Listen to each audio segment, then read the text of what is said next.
I've selected two readings today which reflect, I think, the nature of my sermon.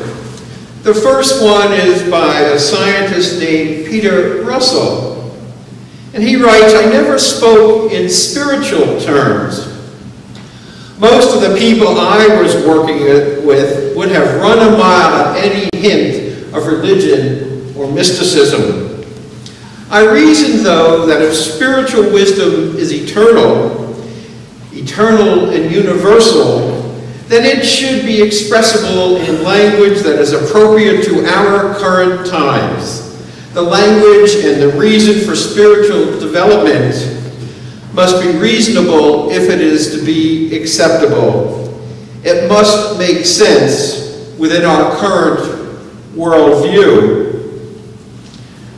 And our second reading is by Alfred North Whitehead, and he writes, "More than anything else, the future of civilization depends on two of the most powerful forces of history, science and religion, settling into a relationship with each other."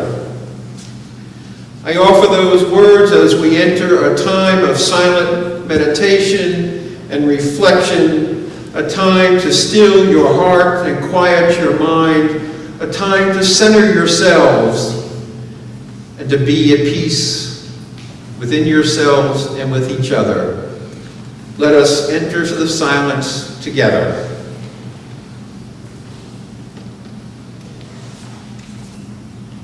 Have you ever thought for just a minute that it might be easier to be a fundamentalist?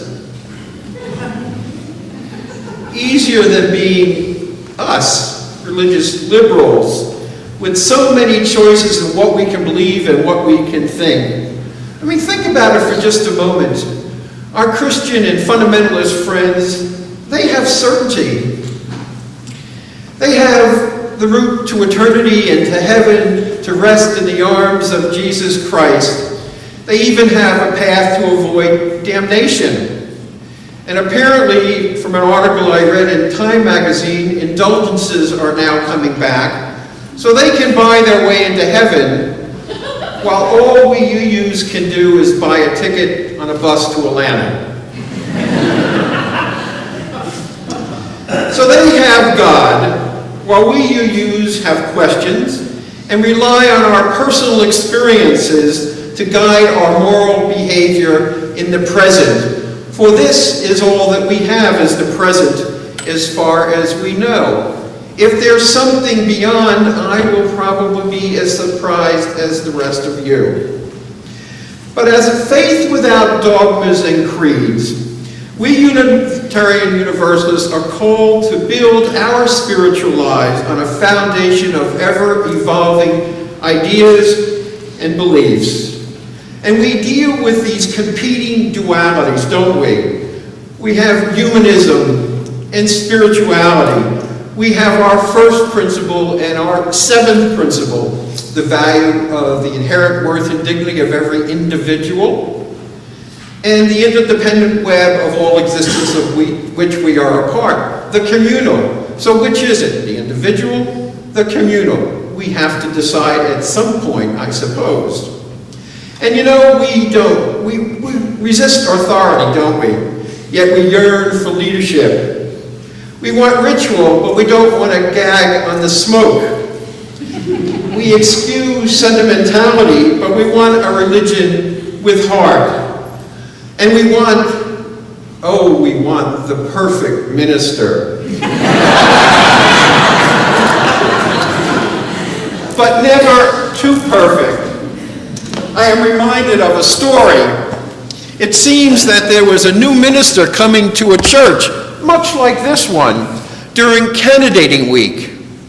Well, the church, of course, was planning a huge reception with lots of activities and conversations and church picnics.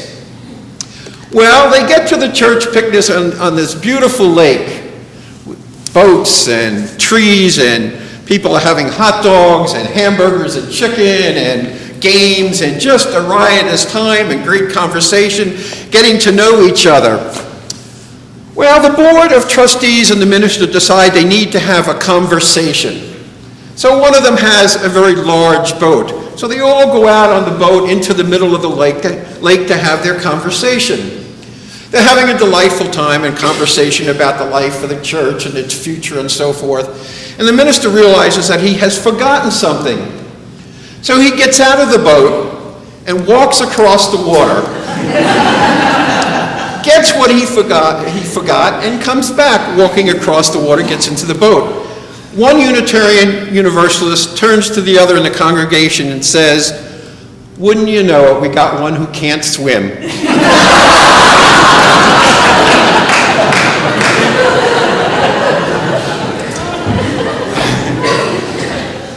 So we want the perfect minister, don't we? But just not too perfect.